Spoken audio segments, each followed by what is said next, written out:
বই সামনে খোলা, কিন্তু মন পড়ে আছে ফোনের নোটিফিকেশনে। 1 ঘন্টা ধরে একটা পাতাই উল্টে যাচ্ছেন, অথচ মাথায় কিছুই ঢুকছে না। আপনি একা নন, কোটি কোটি স্টুডেন্ট এই একই সমস্যায় ভুগছে। কিন্তু আপনি কি জানেন, সমস্যাটা আপনার মেধায় নয়, সমস্যাটা আপনার পড়ার পদ্ধতিতে। আজকের ভিডিওতে আমি এমন 5টি সাইকোলজিক্যাল ট্রিক শেয়ার করব যা আপনার মস্তিষ্ককে পড়ার জন্য ক্ষুধার্ত করে তুলবে। আর 3 নম্বর পয়েন্টটা মিস করলে আপনার ফোকাস কখনোই ঠিক হবে না। চলুন শুরু করি। সমস্যার মূলে আঘাত। পড়াশোনায় মন না বসার সবচেয়ে বড় কারণ হল ডোপামিন হাই। আমরা যখন সোশ্যাল মিডিয়া স্ক্রোল করি, আমাদের ব্রেন খুব সহজে আনন্দ পায়। কিন্তু পড়াশোনা একটা পরিশ্রমের কাজ, তাই ব্রেন এটাকে এড়িয়ে চলতে চায়। আমরা আজ ব্রেনকে রিপ্রোগ্রাম করব। পয়েন্ট 1, 5 মিনিটের ম্যাজিক। পড়তে বসার কথা ভাবলেই আমাদের আলসেমি লাগে, কারণ আমাদের ব্রেন ভাবে এত বিশাল সিলেবাস কিভাবে শেষ করব। সমাধান: নিজেকে মিথ্যে বলুন, ব্রেনকে বলুন আমি মাত্র 5 মিনিট পড়ব, তারপর উঠে যাব।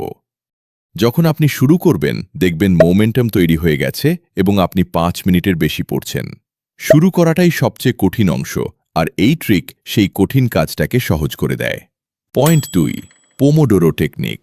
টানা 3 থেকে 4 ঘন্টা পড়ার চেষ্টা করবেন না, এটা ব্রেনকে ক্লান্ত করে দেয়। পদ্ধতি: 25 মিনিট ঘড়ি ধরে নিবিড়ভাবে পড়ুন, তারপর 5 মিনিটের একটা ব্রেক নিন। এই 5 মিনিটে ফোন ধরবেন না, বরং একটু পানি খান বা একটু হাঁটাহাঁটি করুন।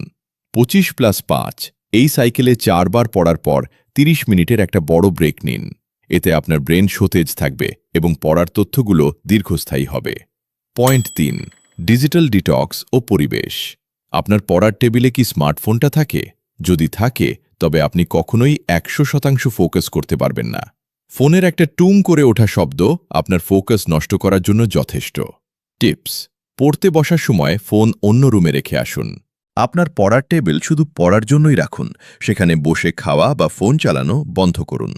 যখন আপনি ওই টেবিলে বসবেন, আপনার সাবকনশিয়াস মাইন্ড বুঝে যাবে এখন শুধু পড়াশোনার সময়।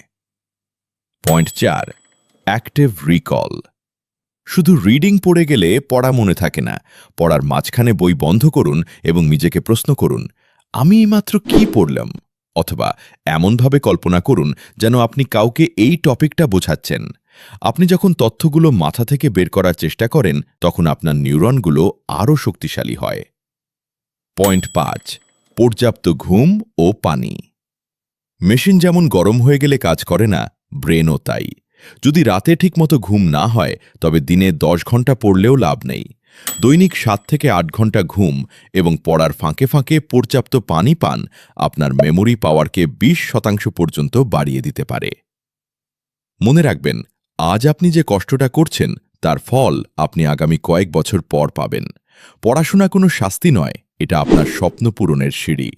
আজই এই 5টি টিপস অ্যাপ্লাই করে দেখুন এবং 1 সপ্তাহ পর এই ভিডিওতে এসে কমেন্ট করে জানাবেন আপনার কতটা উন্নতি হলো। যদি এই ভিডিওটি আপনার একটুও উপকারে আসে, তবে লাইক দিন এবং আপনার সেই বন্ধুর সাথে শেয়ার করুন যার পড়তে বসলেই ঘুম পায়। আর এমনই সেলফ ইমপ্রুভমেন্ট ভিডিও পেতে আমাদের চ্যানেলটি সাবস্ক্রাইব করে বেল আইকনটি চেপে রাখুন। দেখা হচ্ছে পরের ভিডিওতে।